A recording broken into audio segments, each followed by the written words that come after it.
Bonjour et bienvenue, je suis Anne-Marie Cunier et je suis ravie de vous recevoir dans le podcast Learn and Enjoy. Dans chaque épisode, je vous propose d'analyser les usages et technologies du digital learning qui permettent de créer une expérience apprenant engageante et efficace.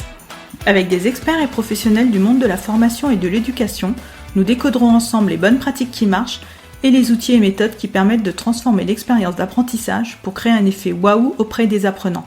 Laissez-vous inspirer ?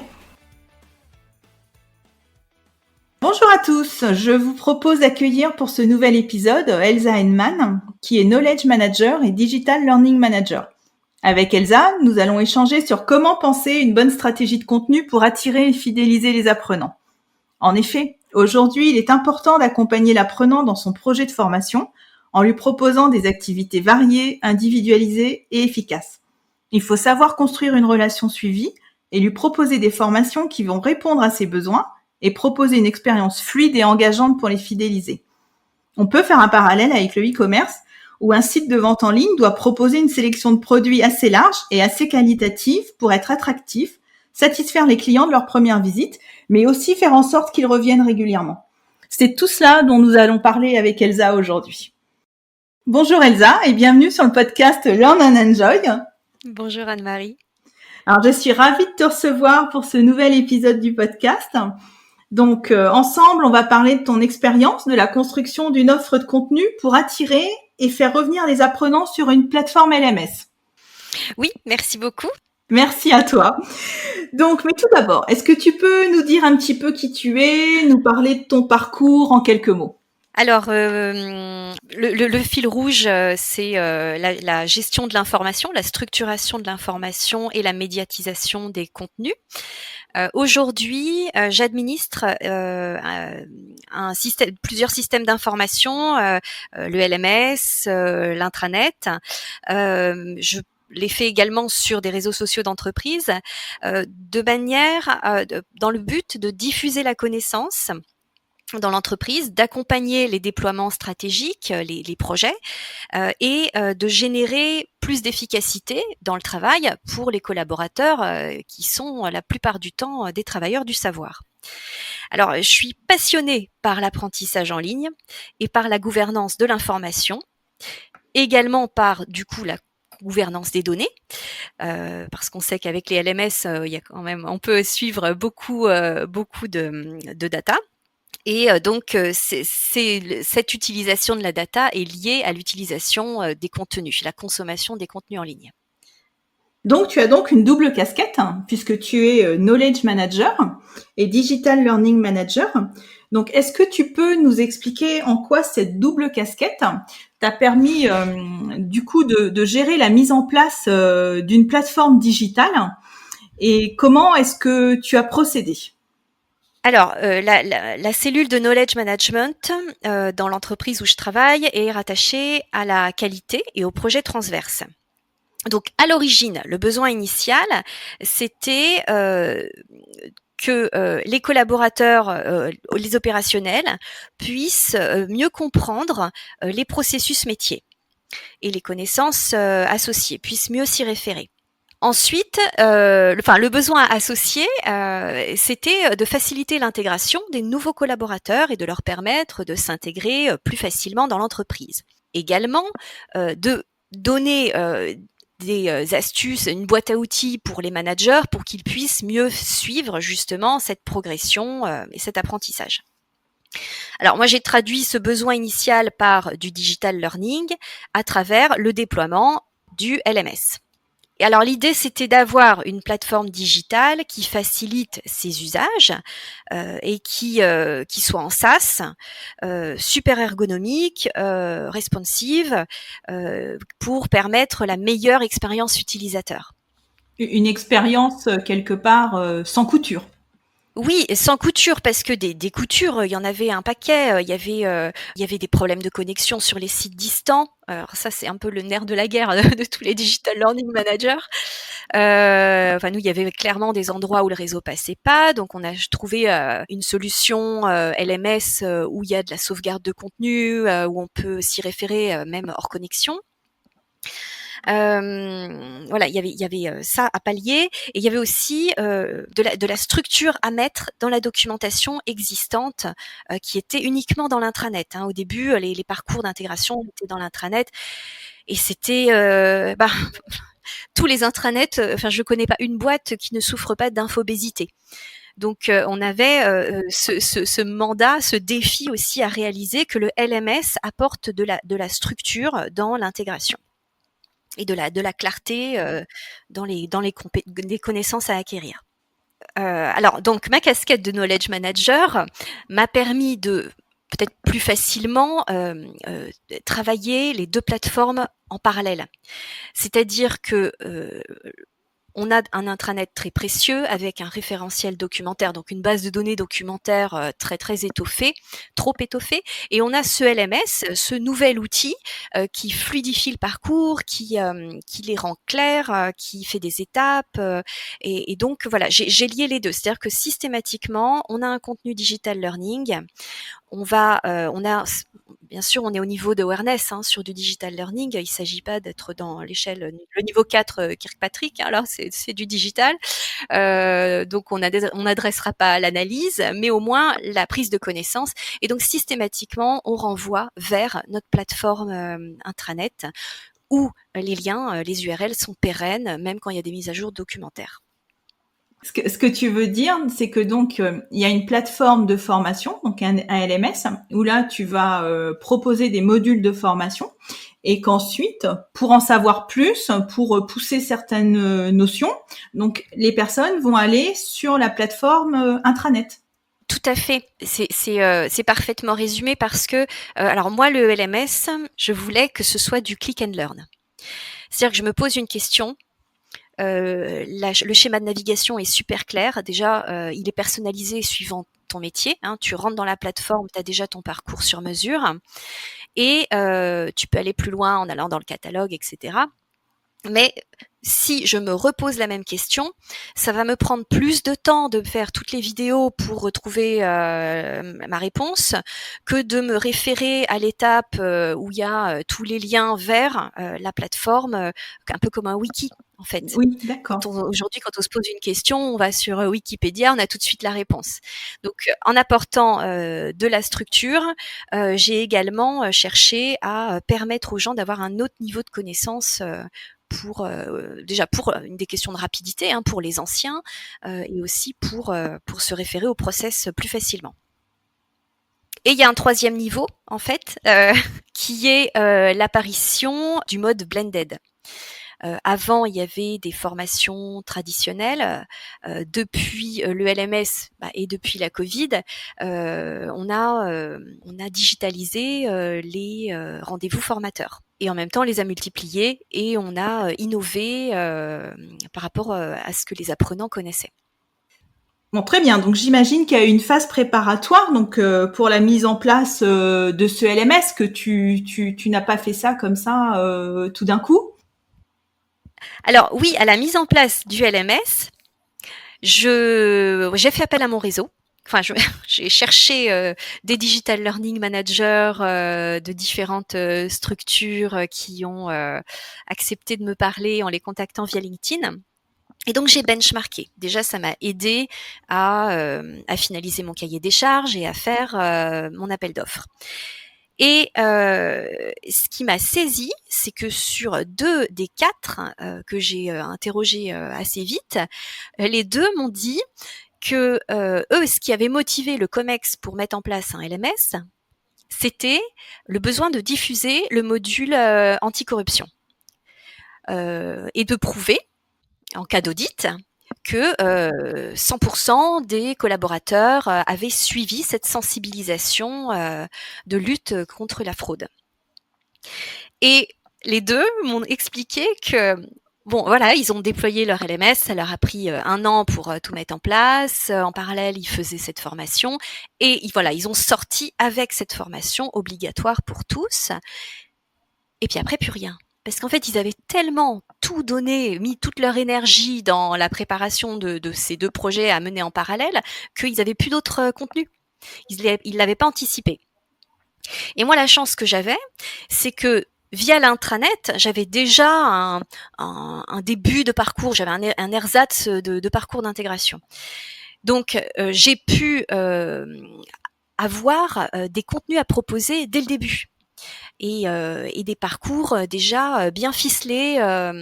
Et donc, ce qu'on a travaillé en même temps que le déploiement de l'outil, c'était la finalisation de 6 parcours pour 4 métiers. Donc voilà, nous on a beaucoup travaillé sur la stratégie de contenu pour que quand on lance, on puisse lancer à 100% des collaborateurs, donc ça représentait 1200 personnes, et que chaque personne, à la première connexion, ait déjà, grâce à son profil, grâce à son métier, et déjà son parcours taillé sur mesure. Alors même si c'était les anciens, on leur a fait faire les parcours d'intégration pour qu'ils sachent ce qui est demandé au niveau de leur poste pour un nouvel entrant. Et donc, pour construire ces parcours, donc, comment tu as fait pour les construire concrètement? Alors, de plusieurs façons. Les parcours contiennent des formations, les formations contiennent des étapes et les étapes, ce sont des contenus multimédia. Du storyline, du motion design, de la vidéo, etc. Ou parfois même des étapes texte ou des quiz. Donc là, on va raisonner par formation. Donc une formation, c'est un sujet, c'est un domaine de compétences et donc il y a toujours soit un process owner dans l'entreprise, soit un expert métier. Soit on avait déjà, grâce au référentiel qualité, suffisamment de documents et de recul sur le sujet. Donc voilà, ça c'est vraiment une chance de travailler avec la qualité pour ça. Donc on récupérait tous ces contenus, on les médiatisait un peu, c'est-à-dire on les revampait. Soit on partait de rien, ou alors il y avait trop de mises à jour à faire. On attrapait l'expert métier ou le process owner et on appliquait notre méthode. Et c'est quoi justement ta méthode? Alors, c'est une méthode dont je n'ai pas la paternité, hein, puisque je l'ai récupérée du process ADDIE, ADDIE, qui est voilà, qui est connu, que l'on trouve dans le guide de la FAO, le guide de méthodologie de mise en place du digital learning. Donc grosse maille, hein, le A, c'est la phase d'analyse. Alors c'est en anglais l'acronyme, mais c'est l'analyse. On fait la conception, c'est-à-dire tout le séquençage avec l'expert. Bien sûr, dans l'analyse, faut sortir les objectifs de la formation. Donc conception, séquençage, stratégie d'évaluation. Ensuite, on est dans le développement des contenus. Et puis la réalisation, et puis ensuite les phases de validation, relecture. Et alors, comme c'est une adaptation, ma dernière phase, et là je reprends ma casquette de knowledge manager, ma dernière phase consiste à faire l'archivage, donc la sauvegarde. En cas de plantage du LMS tout simplement, l'archivage et un genre de workflow interne qui consiste à définir une date de mise à jour. Donc très bien, donc là nous avons vu que tu nous as expliqué donc comment tu as créé en fin de compte le contenu pour la mise en place du LMS, pour le lancement du LMS, mais ensuite comment tu fais pour que les apprenants reviennent? Parce que dans ton exemple tu disais que les 2 learning managers avec lesquels tu avais échangé donc n'avaient proposé qu'un seul module. Donc j'imagine qu'avec un seul module les gens s'ennuient et ne reviennent pas. Donc toi tu as proposé une offre assez complète au départ d'après ce que j'ai compris. Mais ensuite, une fois que les apprenants ont consulté cette offre, comment tu fais en sorte qu'ils reviennent?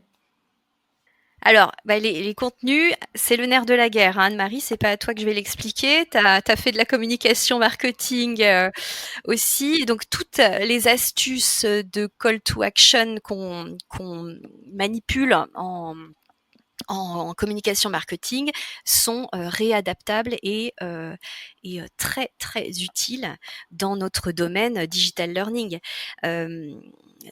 Donc voilà, il y a la stratégie de contenu.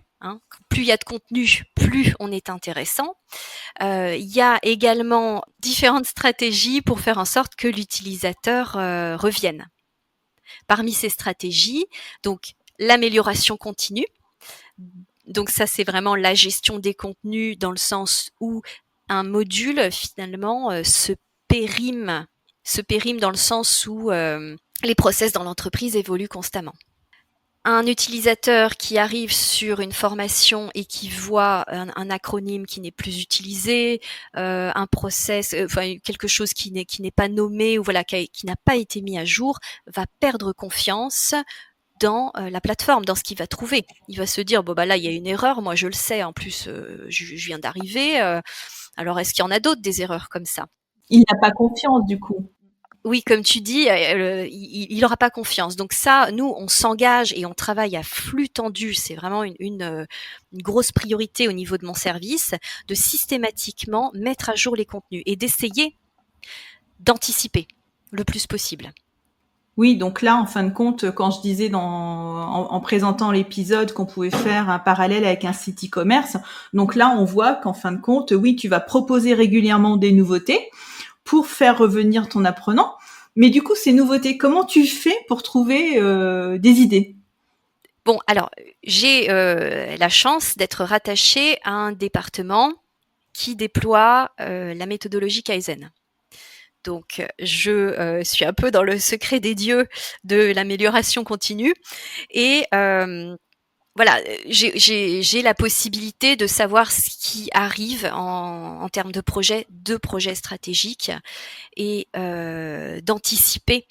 Et j'ai beaucoup de chance. J'avoue que dans mon entreprise, les chefs de projet font appel à nous, mais vraiment en amont. Et ça, c'est vraiment un facteur clé de succès pour un digital learning manager. C'est impliquez-vous. Enfin, soyez le caillou dans la chaussure de vos chefs de projet. Mais très souvent, on arrive en bout de ligne. Hein. La formation, c'est ce qui prend le large quand il y a d'autres urgences à traiter. Seulement au moment où il faut sortir le projet, que ce soit un produit, que ce soit un logiciel, si les gens sont pas formés, s'il n'y a pas des mode-up, eh bien, on rate son déploiement. Complètement, oui. Et il est essentiel pour le concepteur de comprendre voilà comment le projet est lié à la stratégie de l'entreprise, comment il s'inscrit dans la dynamique actuelle, et en plus de qui va être l'audience et ces choses qu'on apprend en conception pédagogique. Alors du coup, on a vu comment tu as fait donc la stratégie de contenu, comment tu as construit la stratégie de contenu, comment tu proposes donc régulièrement des nouveautés donc pour faire vivre le LMS. Et donc si on garde notre parallèle avec un site e-commerce, donc dans un site e-commerce, tu as toute une partie relation client. Quand quelque part il y a un petit problème, par exemple pendant la commande.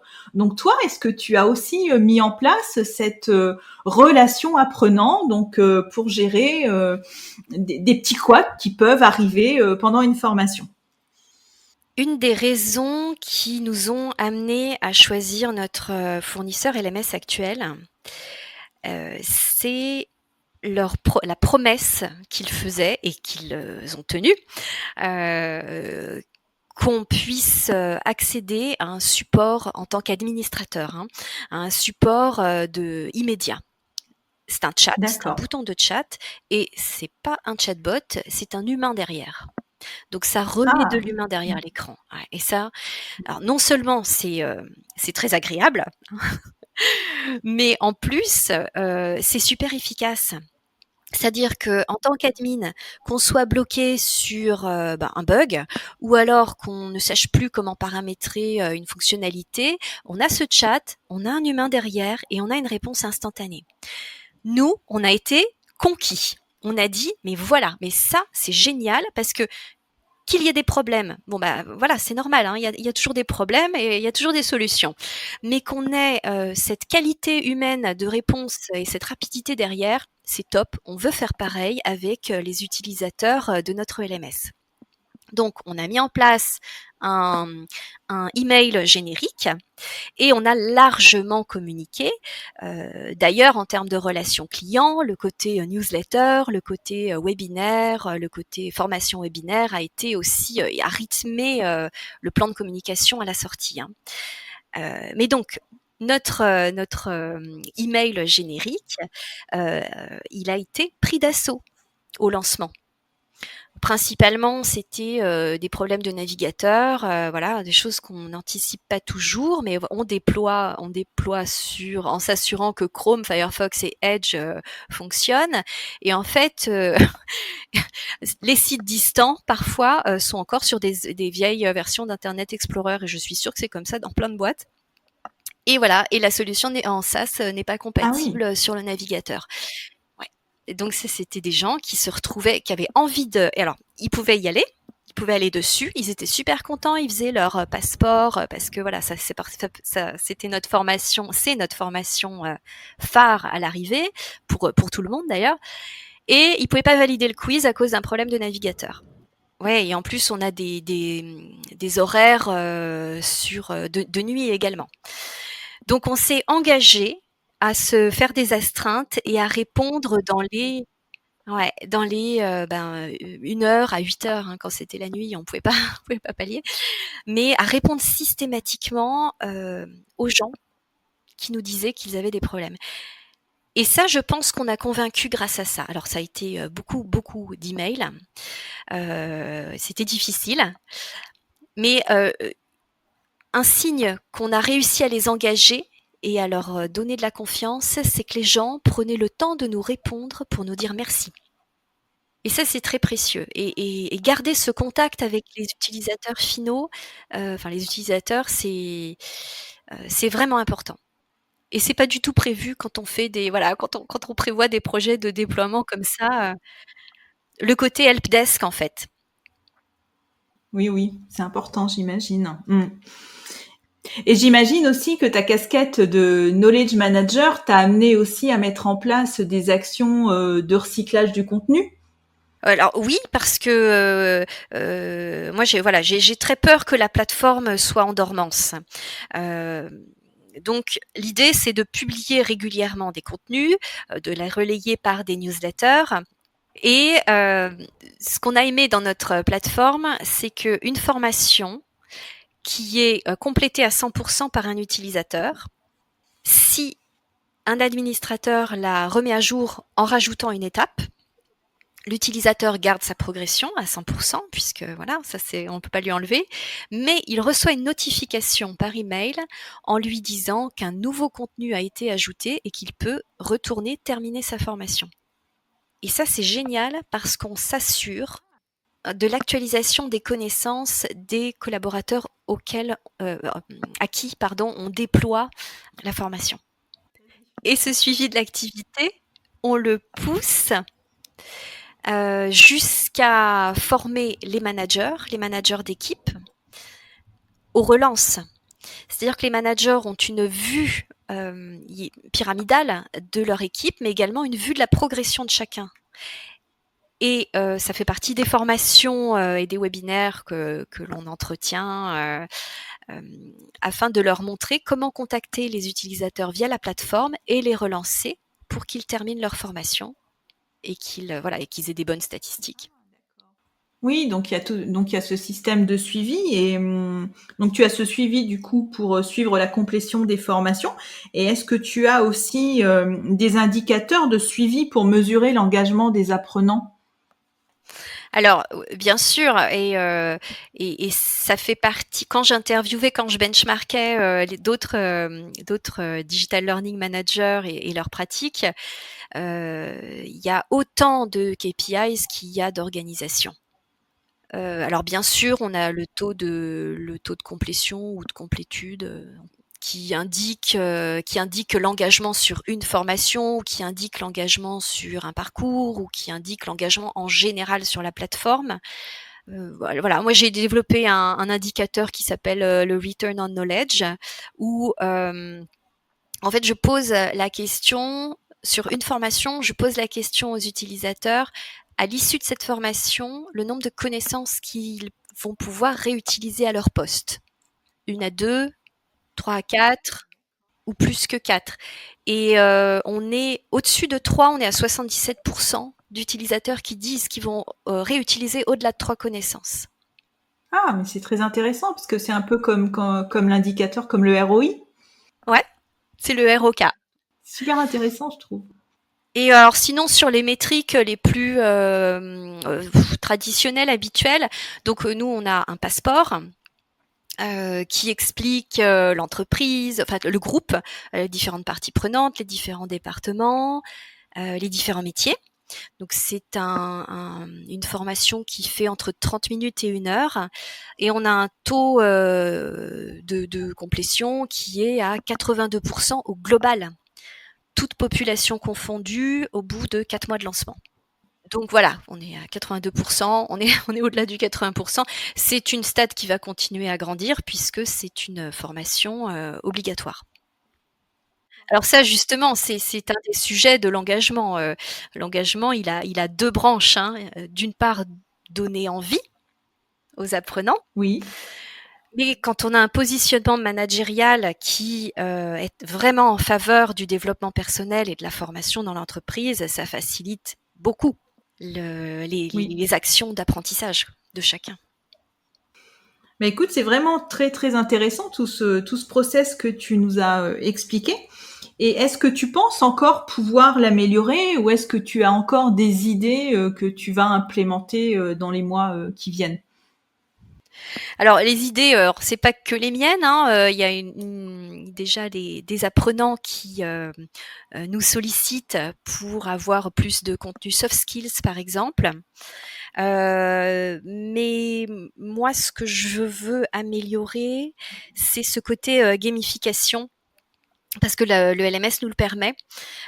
Donc on peut déjà gagner des badges par thématique, qui certifient les compétences finalement acquises. On peut également progresser en termes de niveau et atteindre, voilà, gagner des points en faisant des formations. Bon, c'est facile, mais du coup, quand on a plein de contenu, ça devient complexe quand même. Même si nous, en tant qu'admin, on peut comprendre la mécanique et l'organiser, derrière, faut quand même l'expliquer aux utilisateurs et donner envie d'aller gagner les niveaux, quoi. Oui, pour leur expliquer que tel contenu correspond à tel niveau. Oui. Ouais, c'est une autre phase, oui, j'imagine.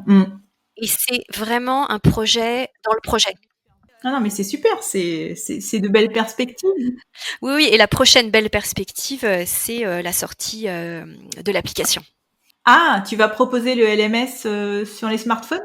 Ouais. Ça, c'est très, très attendu. Génial, d'accord. Ah, bah, c'est chouette, ça. Eh ben, très bien. Eh bien, écoute, Elsa, nous arrivons à la fin de cet épisode. Merci beaucoup donc d'être venue échanger avec nous sur ce sujet qui est vraiment très important, de la conception d'une stratégie de contenu pour faire vivre donc une plateforme LMS et pour la rendre désirable également. Donc, si on souhaite te contacter, comment est-ce qu'on peut faire et pour quel sujet est-ce qu'on peut te contacter? Alors, je suis joignable sur LinkedIn. Et alors, oui, je suis ravie d'échanger sur les sujets liés au digital learning, au système d'information, au knowledge management et aux communautés de pratique. Et également, là, je souhaite me développer un peu plus sur la BI et comment traiter les données. Très bien. Je mettrai ton LinkedIn donc dans les notes de l'épisode. Merci beaucoup encore Elsa et à très bientôt. Merci Anne-Marie. À bientôt. J'espère que cet épisode vous a plu. Si vous aimez le podcast Learn and Enjoy et si vous avez envie de me soutenir, de m'aider à faire connaître ce podcast, la meilleure façon, c'est de me laisser une note 5 étoiles sur Apple Podcast ou un petit commentaire. Pensez aussi à vous abonner pour être informé de la sortie des prochains épisodes. Et pour rester en contact ou me proposer un thème que vous souhaitez que j'aborde, vous pouvez me rejoindre sur LinkedIn. Vous me trouverez sous mon nom, Anne-Marie Cuinier. Je vous dis à très vite pour un nouvel épisode.